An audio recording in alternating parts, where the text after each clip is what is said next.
ہمارا مسئلہ ہے کیا؟ سب سے بڑا پاکستان کا کیا مسئلہ ہے؟ کیونکہ ہم نے کبھی اپنی ایکسپورٹس کے اوپر توجہ ہی نہیں دی. وہ جو 60s میں پاکستان ایکسپورٹ کر رہا تھا، ایسٹ پاکستان بھی ہمارے ساتھ تھا، لیکن اس وقت پاکستان کی جو ہماری ایکسپورٹس تھی اس وقت ہانگ کانگ کے برابر تھی.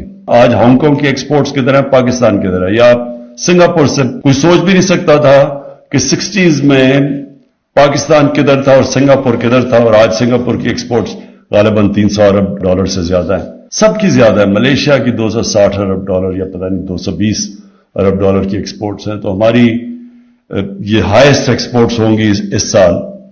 لیکن اس کے باوجود باقی جو اکانومیز ہمارے ساتھ چل رہی تھی آج سے 50-60 سال پہلے، وہ کدھر پہنچ گئی ہیں، پاکستان کدھر ہے؟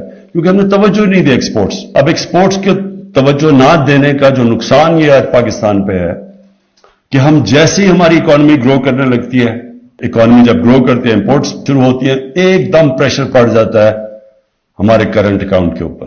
یعنی ڈالرز زیادہ ملک سے باہر زیادہ جانے شروع ہو جاتے ہیں، ملک میں کم ڈالرز آنا شروع ہوتے ہیں، اس سے پریشر پڑ جاتا ہے روپے کے اوپر. اور یہ اسی وجہ ہے کہ تقریباً 20 دفعہ پاکستان IMF کی طرف پاس جا چکی ہے.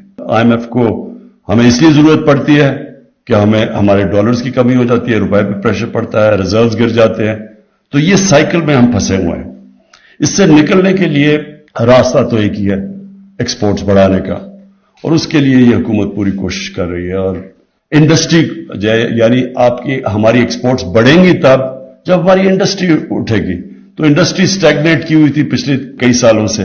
انڈسٹریلائزیشن کے اوپر پورا زور لگایا ہوا ہے، اور ماشاءاللہ لارج سکیل مینوفیکچرنگ کے اندر بڑی اچھی گروتھ آئی ہے. اور اس کے باوجود کہ کرونا کا اتنا بڑا ایک عذاب ساری دنیا فیس کر رہی تھی، اس کے ان دنوں کے اندر ہماری جو لارج سکیل مینوفیکچرنگ یعنی انڈسٹری وہ پازیٹیو ٹریجیکٹری پہ ہے. لیکن جب تک ہماری ایکسپورٹس نہیں بڑھتی ہیں اور ہماری امپورٹس بدقسمتی سے اس سے بہت زیادہ ہیں، تو وہ جو گیپ ہے وہ صرف ایک ہی طریقے سے ہم فل کر سکتے ہیں، اور وہ ہیں ہمارے اوورسیز پاکستانیز کی ریمیٹنسز.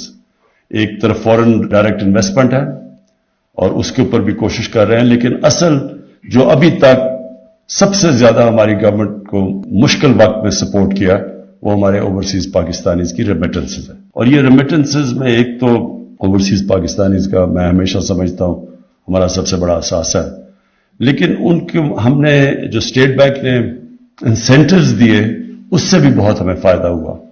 روشن ڈیجیٹل پاکستان اس کا فائدہ ہوا. اور اب یہ جو نئی سونی دھرتی ایک نیا انہوں نے انسینٹیوائز کیا ہے کہ بینکنگ چینلز کے تھرو ہمارے اوورسیز پاکستانی پیسہ بھیجیں. تو اس کے لیے بھی میں رضا باقر آپ کو خراج تحسین پیش کرتا ہوں، کیونکہ یہ ہمیں بہت پہلے کر دینا چاہیے تھا. مجھے افسوس تو یہ ہے کہ ہم 3 سال کے بعد کر رہے ہیں. ہمیں آتے ساتھ ہی گورنمنٹ میں اس طرح کے انسینٹیوز دینے چاہیے تھے کہ جو بھی پاکستانی بینکنگ چینل کے ذریعے پیسے بھیجیں ان کے لیے ہم انسینٹیوائز کریں، ان کے لیے ہم سہولتیں پیدا کی ہیں جو بھی بینکنگ چینل کے ذریعے اپنا پیسہ بھیجیں گے.